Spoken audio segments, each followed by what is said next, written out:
اصل بات یہ ہے کہ دوسروں کو ایمان اعمال صالحہ پر آمادہ کرنا خود اپنی ذات سے اپنے دین کے خسارے سے بچنے کے لیے شرط ہے. اگر قرآن پر غور کرو گے،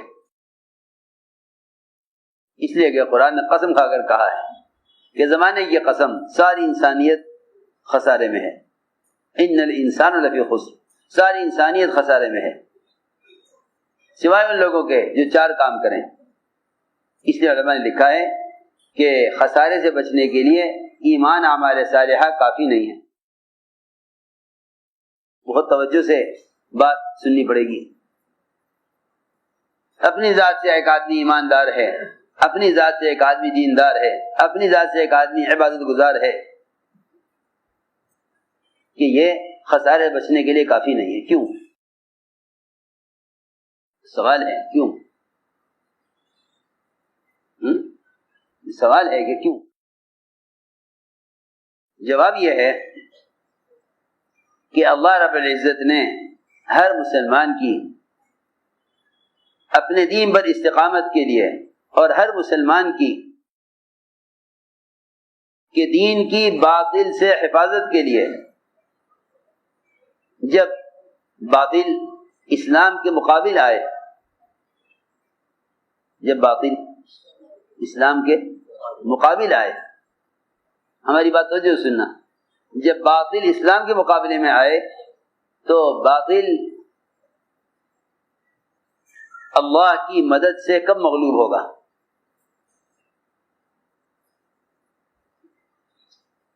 باطل اللہ کی مدد سے کب مغلوب ہوگا؟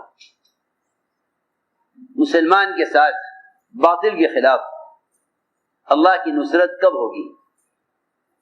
اس کو اللہ نے قرآن میں کھول کر کہہ دیا کہ اگر تم دعوت پر ہو تو اللہ رب العزت تمہاری مدد ہر زمانے کے باطلی خلاف کریں گے، اور اگر تم اللہ کے دین کی دعوت پر نہیں ہو تو پھر تم باوجود اعمال کرنے کے باطل کے سامنے مغلوب ہو کر رہو گے. یہ پکی بات ہے، یہ پکی بات ہے، یہ پکی بات ہے. کیونکہ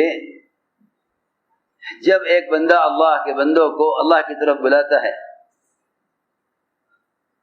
تو اللہ تعالیٰ کی طرف سے اس پر 2 وعدے ہیں کہ اگر تم میرے دین کے مددگار ہو تو میں تمہاری مدد کروں گا باطل کے خلاف، اور تمہارے قدموں کا جمع دوں گا باطل کے مقابلے میں.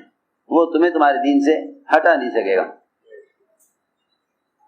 تمہارے دین سے ہٹا نہیں سکے گا. اللہ نے اس کی قرآن میں شرط لگائی ہے. دعوت اللہ کو دین پر استقامت کے لیے شرط قرار دیا ہے. دعوت اللہ کو دین پر استقامت کے لیے بہت ضروری بات ہے. دعوت اللہ کو دین پر استقامت کے لیے شرط قرار دیا ہے، اور دعوت اللہ کو غیبی مددوں کے ساتھ ہونے کے لیے شرط قرار دیا ہے. اگر تم یہ شرط پوری نہیں کرتے تو پھر تمہاری مدد باطل کے خلاف نہیں ہوگی. کیا نتیجہ نکلے گا؟ نتیجہ یہ نکلے گا کہ مسلمان دین پر وہاں تک چلے گا جہاں تک اس کے دین میں کوئی رکاوٹ نہ آئے، اور مسلمان اللہ کے احکام وہاں تک پورا کرے گا جہاں تک اسے اپنی دنیا کا نقصان نظر نہ آئے. جہاں دنیا کا نقصان نظر آئے گا وہ دین کے اتنے حصے کو چھوڑ دے گا، دین کے اتنے حصے کو چھوڑ دے گا. وہ یہ کہے گا کہ حالات، ماحول، قانون، حکام، اکثریت غیروں کی ہے، ہم اقلیت میں ہیں، ہم قانون کا مقابلہ نہیں کر سکتے، ہم قانون کا مقابلہ نہیں کر سکتے، لہذا اتنے دین پر چلو جتنے دین پر چلنے کی تمہیں قانون اجازت ہے. یہ ہے دین کا خسارہ، یہ ہے دین کا خسارہ، جس کو اللہ نے قرآن میں یہ کہا ہے کہ ہر زمانے کے لوگ خسارے میں ہیں سوائے ان لوگوں کے جو ایمان لائیں، خود اعمال صالحہ کریں، دوسروں کو ایمان پر آمادہ کریں اور دوسروں کو اعمال صالحہ پر آمادہ کریں. کیونکہ جب باطل مقابلے پر آتا ہے مسلمان کے، تو اللہ رب العزت صرف ان مسلمانوں کو باطل کے خلاف کامیاب کرتے ہیں جو دوسروں کو ایمان عمل صالحہ پر آمادہ کرنے والے ہوتے ہیں۔ یہ ہے قرآن کی آیتوں کا اصل مطلب اور مفہوم، یہ ہے کہ اللہ تعالی باطل کے مقابلے پر خود آ جائیں گے، اللہ تعالی باطل کے مقابلے پر خود آ جائیں گے کہ اللہ تعالیٰ تمہاری مدد کریں گے باطل کے خلاف، اور اللہ رب العزت تمہارے قدموں کا جمع دیں گے۔ اس لیے کہ دو چیزیں مسلمان پر پیش کی جاتی ہیں اس کو دین سے ہٹانے کے لیے، اس کے دین سے ہٹانے کے لیے، ایک خوف، ایک لالچ، ایک خوف دوسرے لالچ، اور یہ دونوں چیزیں ایمان کے خلاف ہیں، دونوں چیزیں ایمان کے خلاف ہیں، کہ ایمان مال کی محبت دل سے نکال دے گا، اور ایمان اللہ کے غیر کا خوف بھی دل سے نکال دے گا۔ جب یہ دونوں چیزیں نہ ہوں گی تو پھر کوئی شخص بھی اپنے دین کو لالچ کی وجہ سے یا اپنے دین کو دشمن کے خوف کی وجہ سے چھوڑے گا نہیں۔ یہ ہے وہ اللہ تعالیٰ کی غیبی نصرت۔ تو اصل میں دعوت سے اللہ رب العزت مومن کے اندر ایک رعب پیدا فرما دیتے ہیں، رعب سے اس کی مدد کرتے ہیں، رعب سے اس کی مدد کرتے ہیں، رعب سے اس کی مدد کرتے۔ میری بات توجہ سننا، جو صحابہ بادشاہوں کو دعوت دینے گئے، جو صحابہ بادشاہوں کو دعوت دینے گئے، انہوں نے بادشاہوں سے اس طرح بات کی ہے جیسے کسی غلام سے کی جاتی ہے، جیسے کسی، یہ سوچ کر نہیں کہ یہ بادشاہ ہے، ایسے بات کی جیسے کسی غلام سے کی جاتی ہے۔ یہ ہے وہ غیبی مدد کہ آپ نے فرمایا اللہ نے میری مدد رعب سے کی ہے۔ ربیع بن عامر انہوں نے بادشاہ سے ملاقات کے لیے، اس کو دعوت دینے کے لیے سفر کیا۔ لوگوں نے کہا بادشاہ کے کہ بادشاہ سلامت تو آپ کو براہ راست نہیں مل سکتے، آپ ہمیں بتلائیے، ہم آپ کا پیغام بادشاہ تک پہنچا دیں گے۔ میری بات توجہ سننا، کسی ذریعے سے پیغام پہنچانا دعوت نہیں ہے، کسی ذریعے سے پیغام پہنچانا دعوت نہیں ہے۔ تنظیمیں تو ہو سکتی ہیں، دعوت نہیں ہے۔ دعوت تو خود جا کر دعوت دینا ہے۔ یہی وجہ ہے کسریٰ کو دعوت دینے گئے، کسریٰ کے لوگوں نے کہا کہ آپ کا پیغام ہم پہنچا دیں گے۔ شجاع بن وہب نے کہا نہیں، ہم آپ کے ذریعے پیغام نہیں بھیجیں گے، ہم بادشاہ سے خود بات کریں گے۔ ربیع بن عامر سے کہا کہ بادشاہ سے آپ بات نہیں کر سکتے، ہمیں بتائیے، ہم بادشاہ کو آپ کا پیغام پہنچائیں گے۔ فرمایا نہیں، ہم بادشاہ سے خود بات کریں گے، ہم بادشاہ سے خود بات کریں گے۔ بادشاہ سے کہا جی وہ تو کہتے ہیں نہیں، ہم خود ملیں گے۔ بادشاہ نے کہا اس کو آنے دو، لیکن اپنی سواری پر نہیں آئیں گے، اپنی سواری بادشاہ کے شہر سے باہر رکھیں۔ کہ نہیں، یہ نہیں ہوگا، ہم اپنی سواری پر آئیں گے۔ کیا بات ہے؟ بات یہ ہے کہ اگر ہم تمہارے معاشرے کی وجہ سے، اگر ہم تمہارے معاشرے کی وجہ سے اپنی سواری کو بھی بدل دیں جس سے تمہارے دل میں تاثر پیدا ہو، تو پھر ہماری دعوت بے اثر ہو جائے گی، ہماری دعوت بے اثر ہو جائے گی۔ سننا توجہ سے بات، اس زمانے کے اناڑی مسلمانوں کا خیال یہ ہے کہ تھوڑے سے طریقے غیروں کی اختیار کرو تاکہ وہ تمہیں اپنے جیسا سمجھ کر تم سے ملنا پسند کریں، تم سے ملنا پسند کریں پر ہے۔ اور مسلمان یہ کہے کہ ہم کیا کر سکتے ہیں؟ کیوں تم اتنا مرعوب کیوں ہو گئے؟ تم اتنا مجبور کیوں ہو گئے وہ کہیں گے تمہارا وظیفہ، وہ کہیں گے تمہارا کام، جس پر اللہ تعالی کی طرف سے سب سے پہلے داعی کی مدد رعب سے کی جاتی تھی۔ سب سے پہلے داعی کی مدد رعب سے کی جاتی تھی۔ اللہ نے سب سے پہلی مدد جو صحابہ کی ہے وہ رعب سے کی ہے۔ دعوت پر اللہ تعالی کی طرف سے مدد کے اسباب ہیں، مدد کی شکلیں ہیں، مدد کی قسمیں ہیں۔ اس میں اللہ نے جو سب سے زیادہ مدد کی ہے آپ کی اور آپ کے صحابہ کی، وہ مدد رعب سے کی ہے، وہ مدد رعب سے کی ہے، لیکن اس شرط پر کہ تم دین کے داعی بنو تو میں تمہاری مدد کروں گا، ورنہ نہیں کروں گا، پکی بات ہے۔ یہ چاہتے ہیں کہ دین کو بیچ میں ڈال کر اپنے کچھ مطالبے پورے کرا لو، وہ کہیں تمہاری ایک بات مان لو، ہم تمہاری دو بات مان لیں گے۔ مسلمان یہ سوچے یہ تو سنتی تو ہے، اس کے چھوڑنے میں کیا حرج ہے؟ سنتی چھوڑ دو، فرض تو ہے نہیں اس کا کرنا ضروری ہو، سنت ہی تو ہے، چھوڑ دو۔ اگر باطل ایک سنت کے چھوڑنے کا مطالبہ کرے تو چھوڑ دو، کیونکہ اگر یہ نہیں چھوڑو گے تمہیں معاش نہیں ملے گا۔ چھوڑ دو، کیا بات ہے؟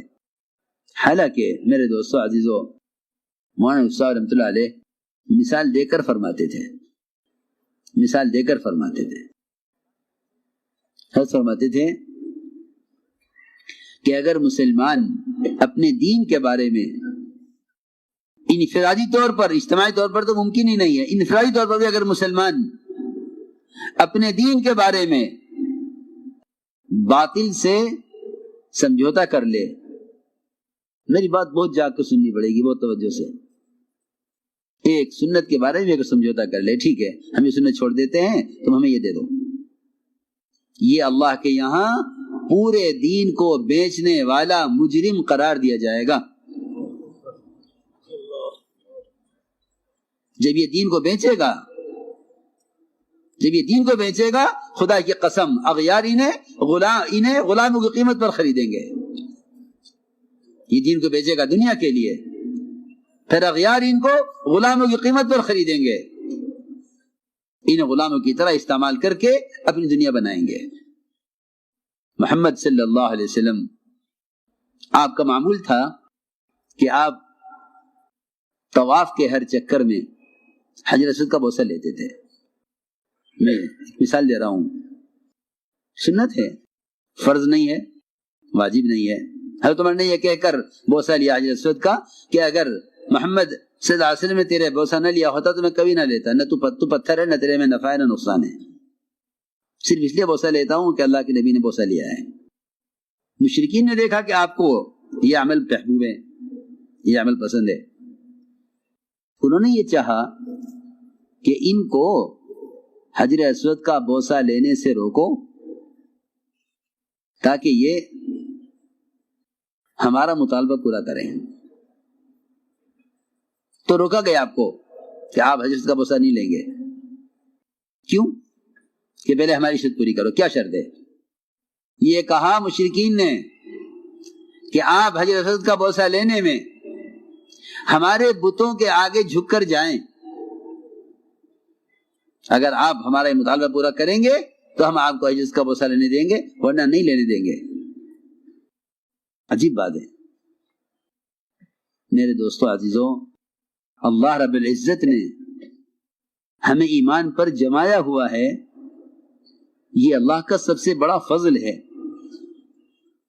ہم میں سے کوئی بھی اپنے ایمان پر اپنی مرضی سے، اپنی قوت سے جمع ہوا نہیں ہے، محض اللہ کا فضل ہے۔ کیونکہ دنیا میں ایمان اللہ کے فضل کا مظہر ہے، اور دنیا میں کفر اللہ کے استغنا کا مظہر ہے، اور آخرت میں جنت اللہ کے فضل کا مظہر ہے، اور آخرت میں جہنم اللہ کے استغنا کا مظہر ہے۔ یہ سمجھنے کی بات ہے۔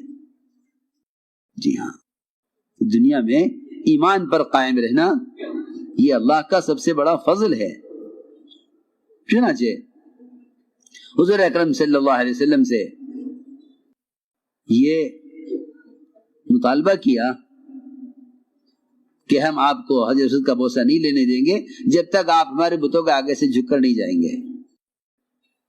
آپ صلی اللہ علیہ وسلم کو اس میں کوئی شک نہیں کہ انبیاء علیہ السلام تو ہر گناہ سے معصوم ہیں۔ شرک تو کوئی تصور نہیں کر سکتا کہ انبیاء کے ساتھ شرک کا تصور بھی ہو انبیاء کو، کیونکہ وہ اللہ کی توحید کو قائم کرنے کے لیے بھیجے گئے ہیں۔ لیکن آپ کو ہلکا سے خیال آیا بغیر دل کے ارادے کے، اگر ان کو صرف خاموش کرنے کے واسطے سر سے اشارہ کر دیا جائے تو کیا حرج ہے؟ یہ خیال آیا بغیر دل کے ارادے کے، بغیر دل کے ارادے کے، اور یہ خیال آپ نے پکایا نہیں، آ کر گزر گیا۔ اللہ نے فرمایا وَلَوْلَا أَن ثَبَّتْنَاكَ لَقَدْ كِدتَّ تَرْكَنُ إِلَيْهِمْ شَيْئًا قَلِيلًا۔ نبی جی اگر ہم آپ کو نہ جماتے، اگر ہم آپ کو نہ جماتے تو قریب تھا کہ آپ ان کی بات کی طرف تھوڑے سے جھک جاتے، وہ بھی دل کے ارادے سے نہیں، صرف ان کو دکھانے کے لیے۔ اگر آپ ایسا کر لیتے تو ہم آپ کو دگنا عذاب دنیا میں دیتے، دگنا عذاب آخرت میں دیتے۔ ہاں، میں نے بات اس لیے عرض کی ہے کہ ہم میں سے ہر ایک غور کرے اپنی ذات کے اعتبار سے، اس لیے کہ مسلمان کی بے دینی وہ صرف اپنے اختیار سے نہیں ہے، بلکہ کچھ اسباب ہیں بے دینی کے، صرف اپنے اختیار سے بھی نہیں ہے، بلکہ کوئی اسباب ہے بے دینی کے۔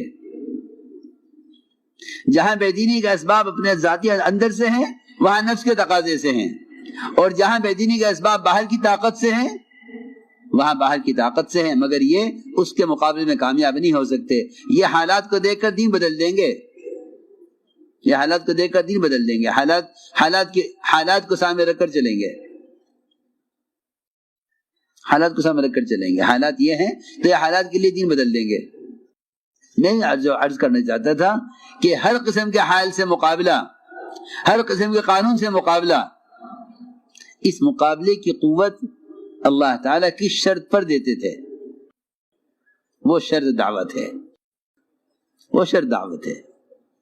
تو میں نے عرض کیا کہ جب مسلمان اپنے دین کی دعوت کو چھوڑ دیتا ہے تو پھر وہ اپنے دین کو بیچنے لگتا ہے۔ دین کا بیچنا میں نے عرض کر چکا کہ اگر ایک سنت کو بھی یہ کہہ کے چھوڑ دے کہ حالات، قانون، ماحول یہ سنت کا سے روک رہا ہے تو یہ اپنے دین کو ختم کرنے والا ہے۔ میں اس کی مثال دیتا ہوں۔ بڑا جنگل لکڑی کا میلوں میں پھیلا ہوا، بڑا جنگل لکڑی کا میلوں میں پھیلا ہوا، لوہے نے جنگل کے بادشاہ سے ایک بالشت لکڑی کا مطالبہ کیا کہ تمہارے پاس اتنی لکڑی ہے، ہمیں اس میں سے ایک بالشت لکڑی دے دو۔ ہمارے پاس تو لکڑی ہی نہیں، ہم تو لوہا ہیں۔ بادشاہ نے اپنے وزراء کو جمع کیا، بھئی یہ ایک بالشت لکڑی مانگتے ہیں۔ وزراء نے کہا ایک بالشت؟ ہم انہیں 1 انچ لکڑی بھی نہیں دیں گے۔ اس لیے نہیں کہ ہمارا کمی آ جائے گی،